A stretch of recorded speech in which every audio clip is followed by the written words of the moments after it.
What's going on, everyone? My name is Nicholas Merton here at Data Dash, and today is September 20th of 2017. Well, folks, it's time again on this channel to go through another trading tip, and today I want to answer a question that I get a lot from users in my community. Nick, how do I time markets? I've gotten so many questions such as, Nick, when do I know when a market is going to be overbought and when is it time to cash out of my position? And then also, when do I know when a pullback is coming and how do I get in at the lowest price possible? Well, folks, I want to be real with you for a second and let you all know that you'll never be able to time markets perfectly. It's a proven fact. There's rarely any individual who's going to be able to buy right at the exact low price and sell it right at the top. It just doesn't usually happen. So, realizing that, I want to go ahead and show you all some tips that I personally use to time markets. For example, we were able to call the past two tops in Bitcoin. If you go back to my videos, we've had a pretty consistent track record with being able to time the market and be able to swing trade it. So, how are we able to time the market better even without even using indicators? It's pretty crazy sounding, right? I'm going to share with you all the top 3 tips that I use to time the market better, even without indicators. The first one I want to talk about is the big evens. You've probably heard me mention it on my videos and live streams before, but the big evens are one of the most simple price strategies you can use to know when markets are overextended or oversold. So let's go ahead and talk about that. So for example, in this case, we saw Bitcoin originally on its first major bull run of the year get stopped out at 3,000. Now we've been talking about it on my channel about how 3,000 was a very big even. Now, how are we able to call that relatively perfectly? We saw that, it hit 3,000. We said, guys, be careful about it. And then after that, it sold off.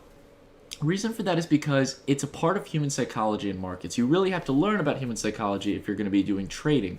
And one of the first things that anyone will tell you is that humans like to buy and sell at big evens. It's a weird thing about us in markets, but you'll find that a lot of the time, if you look at the order book, there's massive sell order amounts at big even numbers comparative to random numbers. So for example, what would you be more likely to buy in at? $30 or $31.50? $30 is more common. It's a big even number. And the larger you get in the sense of where you get to around thousands, for example, at this case where we saw 3,000 as a level, you're going to have large sell walls that need to be cleared by individuals on the buy side. And sometimes there's not enough power to come in. Not to mention markets are usually overextended if you're looking at these big even values up ahead of the current price. So again, 3,000 was a clear sell side action. We saw drastic selling all the way down to 2,200 and then a continuation down to 1,800 as well. So it was a very big pullback. And the same up here around 5,000. 5,000 is a very big number. If you looked at any exchange, the order book was slammed with sell orders at 5,000. Again, human psychology. Always be a few steps ahead and be a little less greedy than those who are just like, oh, I'm just going to sell at 5,000. We want to be able to sell maybe around 4,900 or 4,950, depending on your risk profile, but always get out a little bit before those big evens. And if it clears through it, you can get right back in and hopefully ride out for the bull run. That might be continuing afterwards. So again, and the same goes with the sell side as well. 3,000, for example, at the bottom is a big even. 1,800. Though we weren't going to go all the way to 1,000, some people thought we were, you look for the 100 levels in that case, for example, if you get something at 3,000. So 1,800 we didn't call perfectly, but we did believe that we'd at least get below 2,000, and generally that's where we went. So it was a 33% pullback, generally speaking. Again, always look for the big evens. It's a big help factor in trying to time the market. The second one I want to talk about is previous price levels. This is something that you get as you go through and form market history. So for example, Bitcoin's been on a stellar run up over the past year. And a lot of people were telling me, like Nick, when we were up here and stuff, a lot of people were overexerted. They said, Nick, Bitcoin's never going to pull back to the levels you're talking about at 34 to 3,500. And we actually pulled back further. I said not only could we go to 34, 3,500, but we could get a full pullback back to this previous resistance level. So why did I think that? Because previous resistance usually tends to become support. And we'll find this as we go through and look at this run-up. You can find it in multiple cases. How do we know this? Well, let's go back to this pullback, this run-up over here. We had the initial run-up in Bitcoin to 3,000. And look, we got some support here around the 18. I think the bottom of it was at around 18. Let me see, what was the price there? 1830. Well, where have we seen this as previous resistance in the past? Right here. Again, this is why when I was talking to you all over here, I said that this might be where we find support. But it turned out actually that we pulled back all the way to the most bearish potential price possible, which was over here at 3,000, a big even. Remember, big evens matter as well. So we pulled back. What was previous resistance, we had resistance here and resistance here, was now support. Again, very common principle. Previous prices, especially previous resistance, tend to be support after you've run past them and you're looking for a pullback. So when we have the next run up, whenever it is, I don't know if it's here yet, look to see if once we maybe pass 6,000 or 7,000 on Bitcoin, we might get a pullback to 5,000. Could happen in the past. It's not guaranteed, again, just like how indicators aren't guaranteed, but it's a common thing in markets. Previous resistance usually becomes support. And the third thing I want to talk about, and this is something that you generally have to have some street smarts with, and you got to stay active with. And this is simply looking around and seeing if everyone claims to be a genius. I know that seems kind of silly. Well, what does that mean exactly?